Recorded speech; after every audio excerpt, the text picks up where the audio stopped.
A quick reminder before we jump into the show, Catherine Jigger and I are recording a live virtual show on April 16th at 1 p.m. Eastern. What is a live virtual show, you ask? Well, we are going to do an episode over Zoom, and you can watch us and join for free, and then also submit your questions. So you can go to latitudemedia.com/events, sign up, and watch from the comfort of your own chair. We will see you April 16th. Latitude Media, podcast at the frontier of climate technology. Jigger, it's the middle of the night for you there. Well, I mean, 10 p.m.? I feel like middle. It's the middle of the night for me. Jigger's off in some weird location, recording in the middle of the night. Catherine's isolated in her room, sitting on the floor. I'm here trying to get away from my kid in the other room. It feels like the pandemic all over again. 100%. My job is just to keep our dogs from butting through my door with their heads. Oh, gosh. We're going for total immersion here. From Latitude Media, this is Open Circuit. 5 years ago, as lockdown swept the globe, we witnessed an energy shock unlike anything since the 1970s oil crisis. Oil futures briefly turned negative, electricity demand patterns were upended, and global emissions dropped by staggering levels overnight. And in the months and years after, COVID created a series of fascinating paradoxes. This week, we're going to explore 3 that emerged from the pandemic. How staying home rewired our physical and digital lives in ways that created surprising energy impacts. Then how market volatility ultimately sparked the biggest clean energy investment boom in history. And finally, how the crisis produced dramatically different policy responses around the world. That is all coming right up.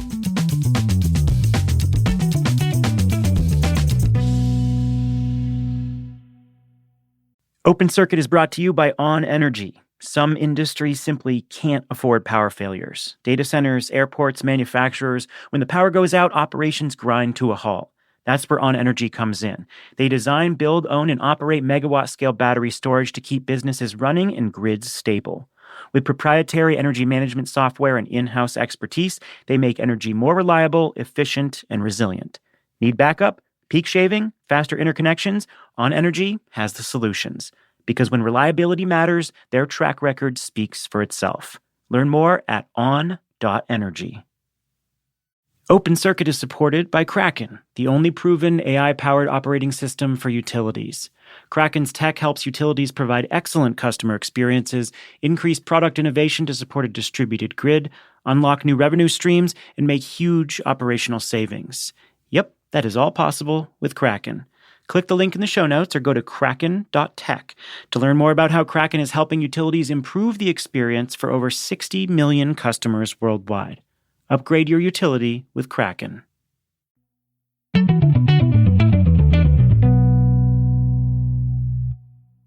I'm Stephen Lacey, executive editor at Latitude Media. I'm joined by Jigger Shah and Catherine Hamilton. Jigger's a clean energy investor and former director of the DOE's Loan Programs Office.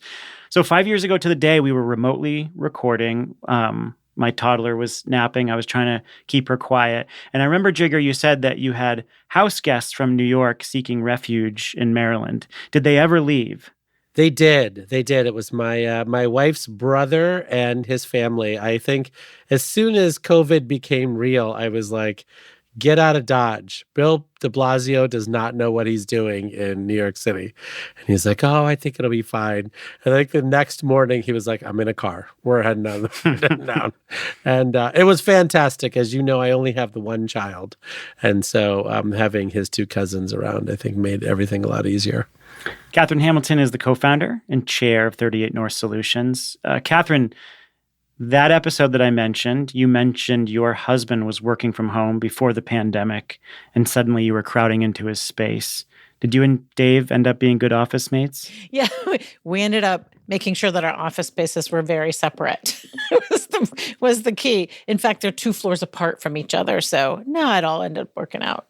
Catherine, what was your most spectacularly wrong prediction about COVID? And that it wouldn't last very long, but I think that was everybody's spectacularly wrong prediction. I also thought that, so I live like 5 minutes from National Airport, and it was so quiet. It was actually just, and you could hear the birds. And I was like, this is so nice. Everybody's going to love this and want to keep it like this all the time. Jigger, did you have any spectacularly wrong predictions? Well, spectacular is in the eye of the beholder. But I mean, I really did think that we could use the singing birds and the blue skies to encourage everyone to move faster. And I do think that in some ways we did, right? I mean, electric vehicle sales are way up and, clean energy is dominant around the world, but, not as fast as I wanted it to go. I really thought those nature is healing memes would do the trick. Yeah. There was one prediction you made. I couldn't find it, but in one of the episodes, I think you made an offhand remark, Jigger, that you thought this would encourage everyone to learn how to fix their own clothes from home. Yes, make our own clothes and fix stuff. And that was spectacularly off. Everyone has been outsourcing like nobody's business. Oh no, except my family figured out that I could fix everything for them. And they were like, oh, well, we'll just get her to do it. And we'll get her to cut all our hair, which I also learned how to do. I was one of those normies who just took up running and puzzles. I did, however, buy 20 pounds of elk meat, which my dog developed an allergy to. And so I learned how to make a lot of recipes with dog-grade elk meat that said on the package, not fit for human consumption. I think we've talked about this in the podcast before. You need to avoid mass purchases of meat. Honestly, Don't worry about the brain worms, man. Yeah, exactly. Ooh. Exactly. So 5 years ago, we huddled around our microphones trying to make sense of a world that was grinding to a halt. Oil prices were crashing, renewables projects were pausing, people weren't moving around, and we were all wondering how the moment was going to reshape energy. And half a decade later, we can finally answer that question. And like nearly everything about the energy transition, it's very complicated and full of contradictions. So I want to split this conversation into three different categories. I want to explore paradoxes in the physical world and our digital lives, paradoxes in markets and investment, and paradoxes in policy. So let's first start with the physical world and how we moved around and what happened to us as the world shut down. So when the skies cleared over Beijing, Delhi, Los Angeles, there was this momentary fantasy, as Jigger described, that this collective pause might be a reset button for climate change. Transportation emissions dropped by 50% during those early lockdowns. And without knowing how long the pandemic would last, many wondered if driving would ever rebound. But as some people fled urban centers, others boomed, and while hybrid work certainly persists, the average commute distance has actually increased in many regions. Meanwhile, public transit ridership is well below pre-pandemic levels in major cities. And meanwhile, our digital lives generated their own energy paradox. Data center energy consumption soared as video conferencing, streaming, and eventually AI development created new power demands. So we didn't just pause our energy-intensive lifestyles during COVID, we rewired them in ways that continue to reshape consumption patterns today. So I want to ask you both, and this is going to be a question that I ask across all these different categories. What was a prediction that you either made or you commonly heard back then, and then how did it actually play out? Catherine. We didn't have much information, so we didn't exactly know how long it would last. But we certainly, I remember in that episode during COVID, that first episode, you said something like, I think we're 45 days out from peak COVID. Now we were so far out from peak COVID in March of 2020. And I think part of it was we just didn't really know. But one thing that was stunning was that my kids' school had immediately had online resources set up for them. All of my client work immediately shifted online. So while it was still unclear as to how long it would last, everything adjusted quite quickly, I thought. How did this have consequences for the way we were using energy?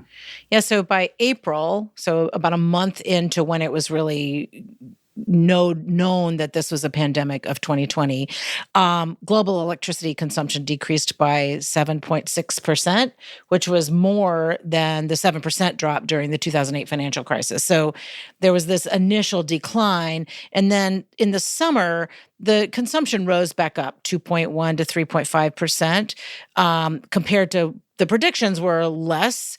So, there was reduced time spent at home because restrictions were eased a little bit. People were spending more time outside. So I think that's probably why it rebounded a bit. And then 2023 is when the pandemic was officially over. 2023 had very mild weather, and now demand is surging. Of course, economic growth is occurring. Cooling needs are increasing. The data center sector, of course, is expanding. So there are all these reasons that post-2023, we've seen an enormous continued rise in demand and expect more. Jigger, what did you think was going to happen, or what predictions did you see emerging that you thought were compelling, and how did they actually play out? Well, beside the fact that I thought everybody would learn how to fix stuff and make their own clothes. Yeah. Yeah, I mean, the thing is that with demand reduction, we saw a lot of oil price reductions, and I thought people would want to keep that going, right? And so they would actually come up with ways to pass policies for us to use less oil faster. Some of that's worked out. Some of that most certainly hasn't worked out.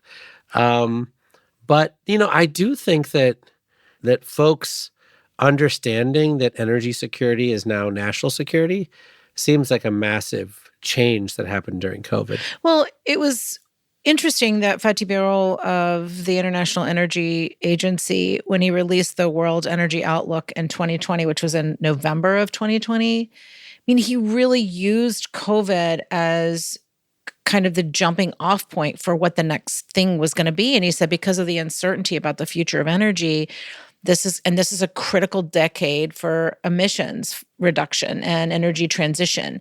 And he said we should not use low economic growth as our low emission strategy, that instead we should really think carefully and deeply about how do we go to net zero emissions by 2050. And they built this whole case for it. And then in the next month, he did a whole piece on renewable energy growth for 2020. So certainly people in the world were thinking about this as something that we could use as really a foundation and as an understanding of this is where we could be, and we just need to really now double down on it. I think that's a really interesting point, because while ultimately I think COVID brought a lot more anger and skepticism toward institutions, it certainly catalyzed a lot of collective government action over reorienting supply chains and investing in clean energy. And we're going to talk a little bit more about what that looked like and what the legacy is. But I think part of that prediction or that hope did come true, Jigger. Yeah, I mean, I continue to believe in, collective action. I just think that, there's this inexorable trend against community right now, right? I mean, there's an epidemic of loneliness. There's an epidemic of, people burying themselves in their phones and their devices and whatnot, right? And I think, COVID opened that window where people started taking care of their neighbors and checking in on loved ones and, figuring out how to do things like wear masks or other things to try to protect other folks, right? And I think for that moment in time, there was this intense feeling that people should think of others and how their actions impact others. And, I do think that memory, hopefully, continues to spread, right? Because I think that part is going to be very important. But there's also been, a little bit of a individualistic backlash that's occurred as well. Just a little bit. One of the predictions that I focused on was the great urban exodus. Mid-2020, we saw the headlines screaming that we would see the death of cities, that they wouldn't ever recover. Zillow searches for suburban homes went through the roof. U-Haul couldn't keep trucks in stock in major cities. Rents in premium urban markets plummeted. And the conventional wisdom was that remote work had permanently broken the gravitational pull of cities. And 5 years later, that reality looks way more nuanced. So it wasn't so much of an urban exodus as it was a reshuffling, because a lot of people left cities like San Francisco, New York, but Sunbelt cities like Austin, Phoenix, Nashville boomed through the pandemic.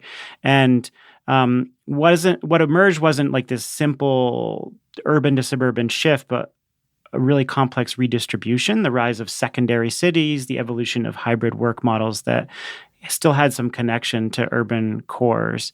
And there was an interesting energy paradox to this because people spread out into larger homes with larger energy footprints. So we saw residential energy use rise, but we didn't see the permanent suburbanization that was expected. Commercial buildings, even though commercial real estate got wiped out, they still consumed a surprising amount of energy because even though they had lower occupancy, they needed to be heated and cooled and maintained. Commutes became less frequent, but they became much longer as people moved.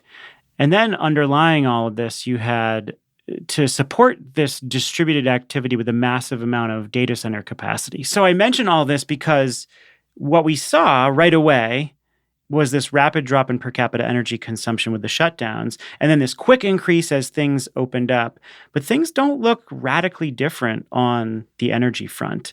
And I thought that was a very interesting prediction that felt quite dire that didn't evolve in the way people thought it would. Yeah, I think that's right. I mean, but I also think that people think a lot more about their energy today than they did 5 years ago. And I think you're seeing a big growth in backup power systems. And, I think folks are recognizing that, that if they're working from home, that, access to electricity actually is how they make money. And so that's been an interesting thing that we've seen since COVID, right? Is that folks are actually more energy aware, I think. All right, who are the winners and losers in this area? Catherine. Yeah, I think that the winners were all these digital resources that we were able to tap into. I think folks who worked outside, and I remember during that episode that we taped, I mentioned that my across the street neighbor was having solar installed, and those workers were just kept on keeping on because they could work outside. That was not an issue. So I think folks that had outside jobs did pretty well. And the losers were, of course, people like women, children who weren't able to stay home from school, people who were already suffering from poverty had a really hard time. So I think from a human level, there were quite a few losers. But certainly from a technology level, we were able to continue to grow and to be very connected technologically. I picked data centers as the undisputed champions of COVID. COVID didn't just benefit data center infrastructure, it fundamentally transformed the trajectory and set the stage for the AI revolution. So when we saw the pandemic hit, we saw this massive surge in digital demand. Microsoft reported that it experienced 2 years of digital transformation in just 2 months. We had Zoom exploding from 10 million daily users to 300 million practically overnight. Netflix and YouTube were going bananas. E-commerce surged. And so all that digital activity lives somewhere in data centers. And while a lot of construction activity ground to a halt, data centers were designated as essential infrastructure. And so they kept building at a really steady clip. Capital that fled other sectors poured into data centers. They were kind of seen as pandemic-proof assets. And what's particularly interesting is how this surge changed tech companies' relationship with energy. So companies like Amazon and Microsoft and Google had already been scaling up their energy teams. But it was at this moment that they started hiring a lot more people. They started to do more creative things, more sophisticated.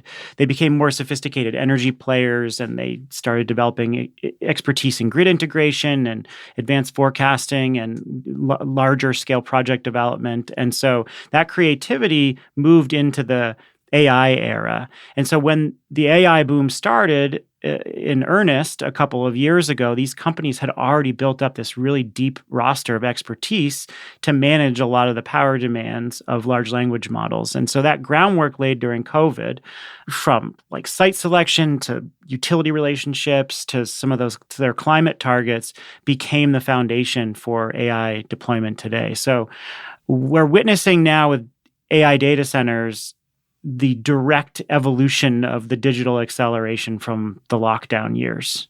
I think if you're trying to compare this, I think the undisputed winner was clean energy, not data centers. I mean, I think when you think about just how much money went into clean energy in 2021 and 2022, I mean, it was just massive. I mean, the world has forever changed because thousands of companies got funded during that period of time. And now many of them will go out of business and some of them will have squandered that opportunity. But when you think about how many Teslas are going to come out of that funding boom, it'll dwarf whatever you think happened during data centers.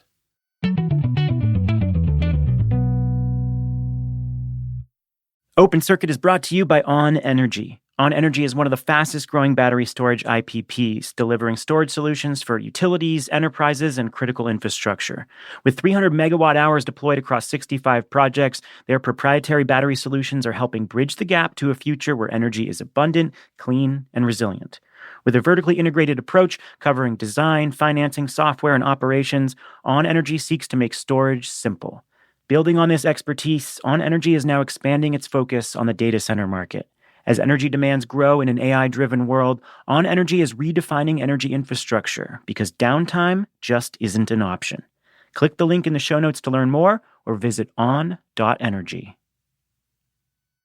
Open Circuit is supported by Kraken, the only proven AI-powered operating system designed for energy utilities. Now, wouldn't it be great if your utility could easily embrace the adoption of electric vehicles and other distributed resources, develop customer-centric products in weeks, not years, and offer excellent customer service to boot? With Kraken, all of this is possible.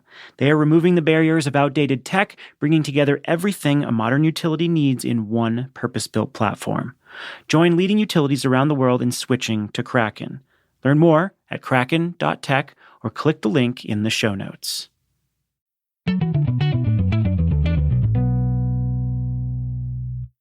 Well, that, Jigger, brings us perfectly into the next paradox, if you will, investment in infrastructure.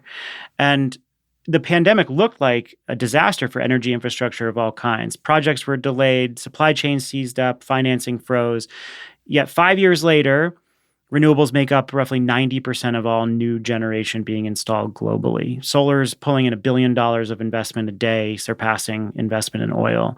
But we also saw during COVID a resurgence of coal, and as demand for petroleum rebounded, oil majors promising to reinvent themselves in the wake of COVID largely abandoned their efforts. There are a few other ways the paradox played out. First, while the initial shock sent fossil fuel prices plummeting, the recovery created a lot of volatility, and that volatility demonstrated the price stability of renewables with zero fuel costs. Supply chain disruptions, spiking commodity prices forced a real fundamental rethinking of manufacturing. And then finally, we had interest rates, which drove a lot of the growth. So that interest rate environment created unprecedented capital for clean energy projects, fueled this venture capital frenzy in climate tech. But then when rates rose dramatically post-pandemic, it hurt startup valuations, it shrunk the climate tech capital stack, increased borrowing costs for debt-dependent developers. So there are a bunch of conflicting trends here. So Jigger, what was a prediction in energy markets or infrastructure development that you made, someone else made, or that you commonly heard, and that how did it actually play out? Well, I think there were many people, including the oil majors and others, that predicted that we would, really reach peak oil demand. I think at the time, BP had said that oil had peaked in 2019 in terms of oil demand, right? And so I think, and I think that largely has come true in the sense that, like, while oil demand has rebounded and gone up a little, people are very afraid in the oil markets today that oil demand has peaked and that China is likely to start going down in terms of its oil consumption. India will continue to go up a little bit, but in general, you're starting to see that the alternatives to oil have become a national imperative by most countries. I mean, India, top of that list, they do not want to import more oil, right? And they believe that the model that China has put forward is something that they can copy, right? And so I think when you think about the predictions, they were probably premature. We didn't peak oil in 2019, but they weren't far off. I mean, the level of optimism right now and being able to reduce oil demand at the country level has given people a lot of confidence in trying. And you're seeing that across the world. And remember, there was this big oil price war because the the incredible drop in demand during COVID put enormous downward pressure on prices. So Saudi Arabia said to OPEC, let's cut our production. And then Russia, who's not part of OPEC, but in OPEC Plus, which includes Russia, China, and the US, said, no. Let's increase it. Let's increase our production and supply. And then Saudi Arabia said, oh, all right, we'll increase it. And then what happened was, like in West Texas Intermediate, went from $18 a barrel to negative $37 a barrel.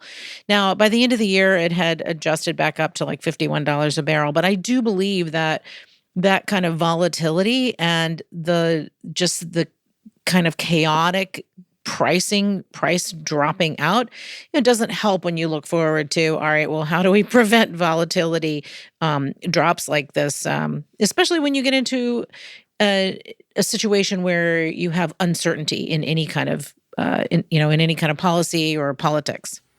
When demand came roaring back, oil company profits looked quite healthy, and renewables started to take a hit in public markets.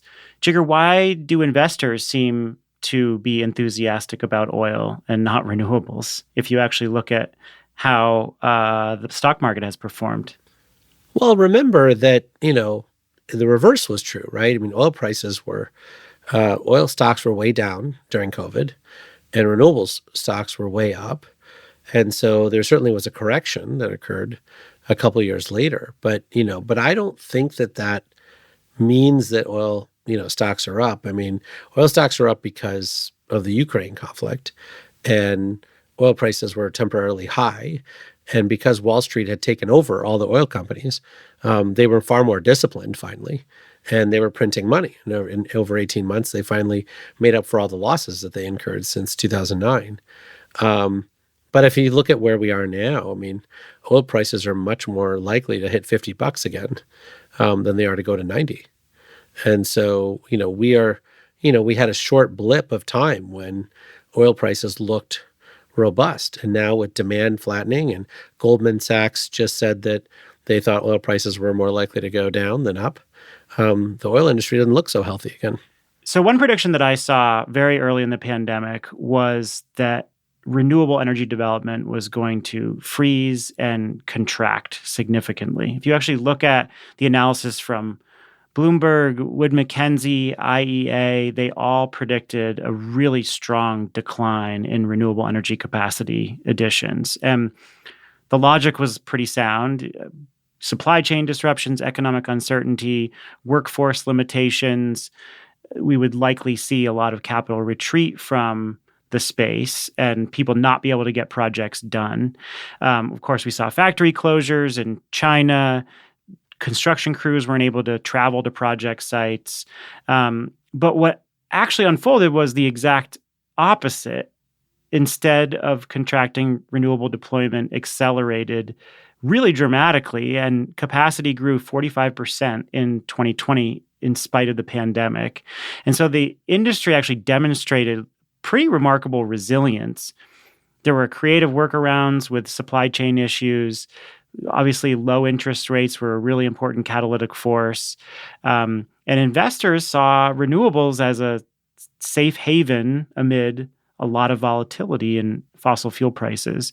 So the prediction failure, I'll say, because it was a widespread prediction that renewables would contract, revealed that the renewables industry really had achieved a level of momentum and economic fundamentals that made it far more resilient than a lot of people expected. Well, I mean, I would say it a slightly different way, right? Which is that the people who turned out to be the most competent in a ever-changing environment with crazy supply chains happen to be the renewable energy industry. Go figure, right? Like the smartest people in the entire world were working in renewable energy. And when all of these things went haywire, the people that were able to figure it out and actually get things deployed, even though folks were betting against them, was the renewable energy industry. So, I mean, look, I think it makes sense that, these really sophisticated players who, frankly, I think were still being treated like they were small companies, turned out to be very large, sophisticated companies that knew what they were doing and figured out how to make lemonade out of lemons.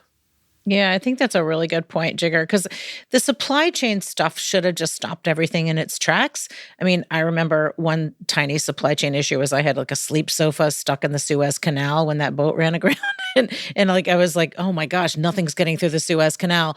But these renewable energy companies were able to come back quickly and were able to pivot. And maybe that's because that's always what they've had to do, is to kind of like scrape by with whatever they can, hack into whatever they could, use whatever policy and other mechanisms that they could get their hands on. And so maybe they just had a predilection for being able to be resilient in the face of something like COVID. Jigger, who are your winners and losers? I think that the fossil fuel industry, for as much as they looked like winners out of the Ukraine conflict and some of the things that came out of there now, are really looking challenged, right? I mean, even after this election, everybody wants to get off of molecules. Everybody. I mean, just, recording this from London and figuring out what's going on in the EU, like, they are all in on this. Like, I think we take for granted the fact that the volatility that Catherine talked about has caused everyone to put their smartest people on linking national security and energy security together. And when that happens, everyone is trying to figure out what to do to reduce molecule usage. Everyone. Because from their perspective, like, this stuff is out of their control.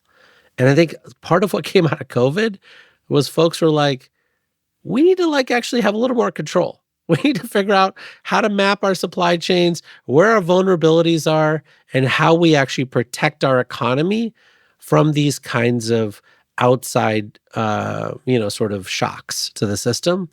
And I think that that is turning out to be super important. And then the other thing that's turning out to be really interesting is that this whole concept of we just need the cheapest renewable energy and the cheapest, stuff has also been one of the biggest losers, right? Folks want resilient stuff, local stuff, right? And you're starting to see a lot of folks decide that they're going to pay a premium if they have to, but they're going to manufacture some of it locally. Like, they're not going to allow their supply chains to be that fragile, right? And you start to see the huge change, right? When you think about, around critical mineral supply chains, or, just solar panels, or battery storage, or some of these other things. I mean, there were people that were talking about this before, but not people who were actually passing legislation or people who were actually negotiating trade deals, right? Today, every single country is looking at this stuff going, wait, what? We're that dependent on one country for stuff? 90% of all grid connections in the world are renewable energy and clean energy, right? 90% of all grid connections in the world, not just the United States. I just think that this supply chain thing has allowed people to go down a rabbit hole. Some of them are still down that rabbit hole, and they're still studying every single angle. And I think it's just made people recognize that oil is really out of their control, and what they control is electricity. Yeah, I totally agree. I agree that renewables were seen as a really important resiliency solution and a hedge against volatility, the kind of volatility we saw during the pandemic. And as a result, we saw $2.1 trillion invested in clean energy in 2024, an all-time record. And so the pandemic accelerated all of these trends that you're talking about, the resilient supply chains, local resiliency.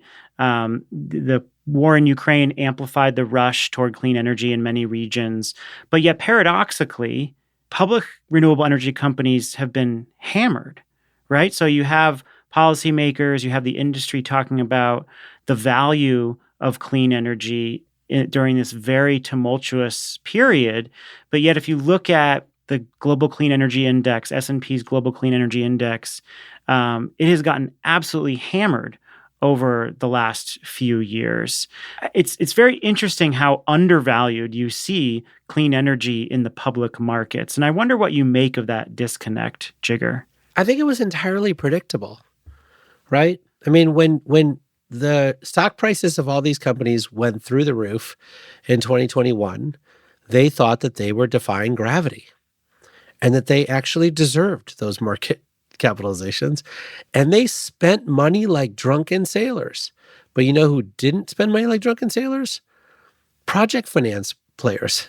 They still used real spreadsheets and bought the projects for exactly what they were worth based on discounted cash flows. So then those companies were like, oh, we're still making the same amount of money that we were making before. We're not making more money, but we spent money like drunken sailors. And when the stock market realized that they spent way more money than they had, and they made the same amount of money as they were making before, they were like, oh, you're not as profitable as you used to be. And so a lot of those companies are right-sizing themselves right now. I don't think it matters because we're still putting in as much solar as possible. And the pension funds and other big guys are still putting most of that $2.1 trillion to work every year, right? And so some of them may be so disciplined that they'll go out of business, like Sun Edison did, and others will actually pick up the pieces because they were disciplined. Either way, a lot of folks learned a valuable lesson. Don't spend money like drunken sailors, and don't believe your stock price in 2021. Yeah, you still need the fundamentals to work. Let's wrap up with policy. So there's some interesting things I want to talk about in policy, right? The pandemic forced this unprecedented government response worldwide, but we didn't see a unified vision for recovery. Obviously, we saw the European Union embed climate into its recovery package. The U.S. Eventually passed the Inflation Reduction Act and the Bipartisan Infrastructure Act. There's deep clean energy roots in the recovery planning. But there were other nations that took opposite approaches, doubling down on fossil fuels. China saw an astonishing growth rate in renewables, but it also approved more coal plants in 2020 than 2022 than in the previous 5 years. And then there were several oil-producing nations that used the crisis to retain and strengthen state control over energy resources. And so what we saw is this really fractured global landscape. But beyond the spending patterns, I think the pandemic also sparked deeper political resistance to government intervention itself. And this resistance and anger is playing out in elections and policy debates worldwide. And so there's this real question that I have on what the long-term impact will ultimately be. Will the investments in decarbonization outweigh the policy whiplash that we are now seeing as a result of COVID? So, Catherine, tell me about what the common prediction was during this time and how did it play out? Yeah, it was interesting because I had mentioned Fatih Birol and him wanting to really double down on climate emission reduction and using COVID as a means to do it. And so certainly folks like the EU, they used 37% of their COVID relief efforts, which was about 700 billion euros in this recovery fund to climate-related initiatives. Unclear exactly what the benefit of all of that was, but it was a real statement. And then there were other countries like Albania, Benin, Ecuador, Jordan, and Vietnam, and they really worked to align all their COVID recovery efforts with their climate goals. But then, as you say, a lot of the lower income climate vulnerable nations just didn't have the resources to do that as they were trying to recover. And then South Korea, China, and India, of course, they did a bunch of renewables and clean energy, but they also did a bunch of coal. So, they kind of did everything. So there was just a broad spectrum of folks. And the US did something really interesting, which we haven't covered as much, although we covered it at the time, of course, because it's been superseded by the Inflation Reduction Act and Infrastructure Bill and CHIPS Act. But there was in our $2.3 trillion COVID relief bill a whole bunch of stuff about clean energy. So the solar investment tax credit got an extension because it was due up. The wind production tax credit got an extra year. Offshore wind got its own credit. We didn't get the storage credit. It was heartbreaking at the time. I remember I thought I would never recover from that until the Inflation Reduction Act was passed. But there was also the Energy Act of 2020 that was included in the COVID relief bill, and that was the Better Energy Storage Technologies Act, the BEST Act, that created the new like long duration storage program under the Trump administration at DOE. There was tons of research bills that were put in there, and they were authorization bills. So it was some of it was funding for those programs, but also some of it was just like making sure that those programs actually existed, and they're about coming due now for reauthorization. So it's an interesting time to be looking at that bill. But one of the things that really struck me as a prediction at that time was that Senator Murkowski in the Senate, who had really pushed for this Energy Act of 2020, said, climate change and clean energy, it's really a bipartisan issue. There's just no difference. Climate is not a bad word anymore. And we know that's not true now. It is now like really become so partisan. But at the time, we thought it would be, oh, this is great. Everybody can get around this. And the first Trump administration was all on board and signed the bill. And so, we were really thinking that this was going to be something we were going to get done in a bipartisan way and that would persist. And unfortunately, that has not persisted. But you know what are okay words? Resiliency, dominance. And those were words that everyone was using in the post-pandemic recovery. There was this interesting moment, actually, when the pandemic first shut everything down. There were questions about whether like crisis austerity would put climate action on the back burner, actually, as governments focused on immediate economic survival. And then more people started to feel hopeful that that COVID would actually be an opportunity for a green recovery. And then the packages started to evolve. What did you think was going to happen, Catherine, at that moment when it was sort of unclear? Did you believe, you're like an encyclopedia, by the way, when you like rattle off all these changes, but like, did you believe early in the process that was possible, particularly here in the US? Yeah, I thought that what we had done in the COVID Relief Act was not monumental. It was incremental, but it gave us a pathway to doing more. So it was a lot of the kind of underlying and structural legislation that allowed us to build the Inflation Reduction Act, bipartisan infrastructure law, et cetera. And so, of course, I couldn't foresee that because we didn't have an administration that would have been supportive of the IRA. But I could have seen something like the bipartisan infrastructure bill passing had President Trump at that time been serious about infrastructure spending. He talked about it a lot, but he didn't really make that happen. But I definitely thought this is a time for incremental improvement.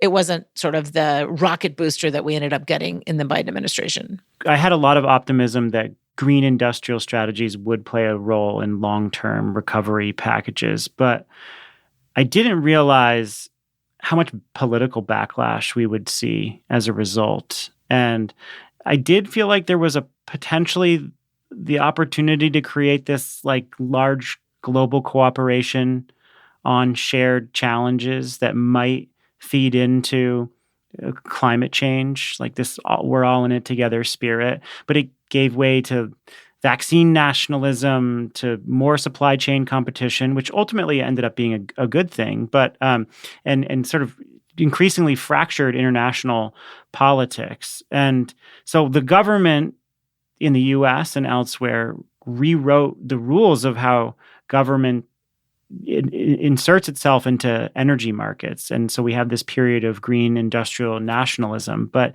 I didn't foresee the kind of backlash we would see as a result of those policies.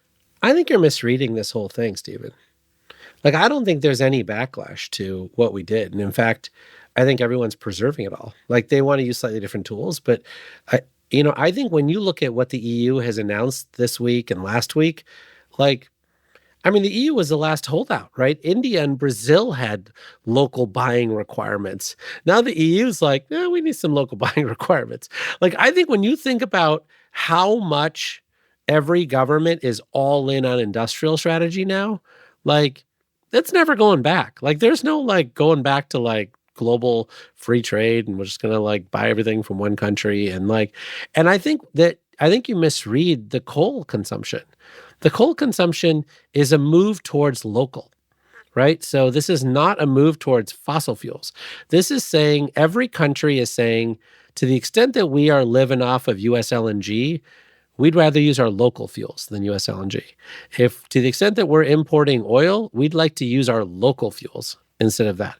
And increasingly, what they're finding is that local fuels are actually renewable energy and nuclear power. And I think when you see like China's 30 nuclear plants actually get built over the next 4 years, I think you're going to see them dramatically reduce coal consumption. And I just think that India has just decided that they're going to go all in on nuclear, as well as obviously solar and some of the other things that they're doing. I think that there is this optimism that I have right now that what happened in 2020 and 2021 has unleashed, a set of solutions that are more local. And yes, temporarily there was more fossil fuels, but I think long term it's going to be way more clean energy. And I just think that this is an unstoppable force on almost every continent. I think you're right about clean energy, and maybe I phrased it wrong. What I think is we did not build social cohesion and trust in government. And the pandemic fractured how people view public health measures, emergency measures. And I think that that is going to have very serious consequences for the next stage of policy development for these technologies. So it might not have been a direct result of the green industrial strategy per se, but I think the large-scale government intervention around crisis management caused a very serious anti-establishment backlash that will have huge consequences going forward. Maybe. I mean, that's why you got RFK Jr. at Health and Human Services. But I mean, you look at Chris Wright, he's bragging today about how they've released money to the Palisades nuclear plant. And so, like, when you think about, like, the tools that we were given at the Department of Energy, this Department of Energy wants to use all those tools. They might want to shift some of the sectors they want to work in, but they have not told me that they want to be less interventionist. They're saying, I want to intervene on nuclear power instead of intervening on this other stuff. I think these are disconnected things, right? Like, I think when you think about health and some of these other pieces, I agree with you. Institutions were like, under siege and they feel weak. And I think people don't like the way public schools were managed during COVID. People didn't like, the way the governors required certain restrictions and other governors didn't. And so, like, I think there's a lot of truth to what you say. But I think on the industrial strategy side of things, I think like Trump started in 2016 through his rhetoric. I don't think they passed a lot of policy to support his rhetoric, even though it was infrastructure week every week. I think the Biden administration passed a bunch of policies, and the Trump administration is kind of like, I don't know, we're going to say nasty things about this policy, but we kind of want to use it to do stuff that we want to do.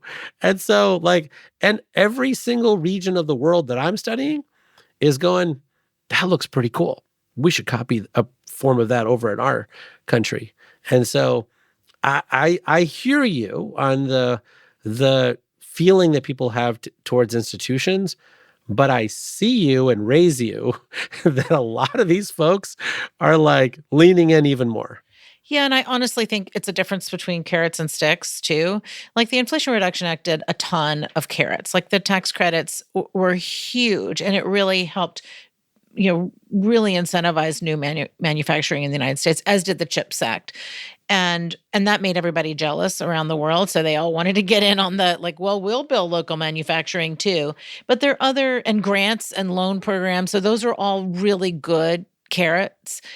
The sticks were things like, the methane fee, and that's getting rolled back. So there are regulatory pieces which were more of the stick side, and those are really important too, and they're being rolled back right now, unfortunately. So there are things that are, positive and negative, but on the carrot side and the creating the market and the conditions for building more manufacturing and more renewables in the US, that's completely unstoppable. The Inflation Reduction Act put a target on the clean energy industry's back in the Trump era. And then when you look at, COVID generally radicalizing people like Elon Musk, who, his experience with California's factory restrictions transformed him into this government cynic who's leading the efforts to dismantle federal agencies, what the result is, like, we're witnessing attempts to obviously freeze IRA spending and try to freeze the industry, but like a systematic dismantling of government capabilities essential for the energy transition. So, FERC authority, EPA enforcement powers, permitting offices, scientific research programs. And so I don't think that the public backlash per se is a result of IRA spending, but I think it created a politically troubling question about did it accelerate Trump's aggression toward the clean energy industry? And are we actually emerging from this IRA spending with kind of a Pyrrhic victory? And that now we have an administration who's going to not just freeze incentives, but tear down the very infrastructure needed to actually execute it. And so this is a very US-centric take. But I think there's a very real question about what the long-term net benefit will be at the end of the Trump era. The benefit of the Inflation Reduction Act? Yeah, I don't think they're going to tear it all down. I think I think that like when you think about what Trump cares about, it's basically tariffs and immigration. Every other issue that he comments on, I don't think he cares that much about. And I think that the Republican governors care a lot about the fact the Inflation Reduction Act is basically an extension of their Economic Development Office. And so every one of them are like, we'd like to leave all that in place, please. And so I think we're going to be just fine. Like, look, and I think the other thing is that our industry is so rock solid and so dominant right now.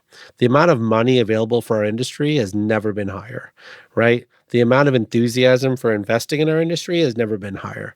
Now, valuations have come down. Weak companies are going to go out of business. But I just think that the notion that this is a fragile industry that Trump can do something with, not when we're 90% of all grid connections. I feel like I should end on a positive note, too, before listeners ask if I need help. We all need help, Stephen. Open circuit meetups. Yeah. No, I do think that the supply chain reorientation story, the pandemic exposing vulnerabilities and that triggering like a reshaping of trade relationships and onshoring of manufacturing is going to have a huge generational impact in a positive way, particularly here in the US. So I think that is a really important story coming out of the pandemic. All right. Well, it's very late there for you, Jigger. I guess we will let you go. Thank you. It's never too late. The sun never sets. Catherine, I didn't see anyone in your family come and deliver you dinner during recording. No, supposedly it's ready downstairs, so we'll see. That's going to do it. Catherine Hamilton and Jigger Shah are my co-hosts. Open Circuit is produced by Latitude Media. The show is edited by me. Sean Marquand is our technical director, and he wrote our theme song. Ann Bailey is our senior podcast editor. Latitude Media is supported by Prelude Ventures. Prelude backs visionaries accelerating climate innovation that will reshape the global economy for the betterment of people and planet. Learn more at preludeventures.com. For more on all the topics we cover on this show, go to Latitude Media. Sign up for our newsletter, daily, weekly, or AI Energy Nexus. And you can just subscribe right at the top of the homepage. And you can find this show anywhere you get your podcast. Please spread the word and get transcripts at Latitude Media. Thanks for being here.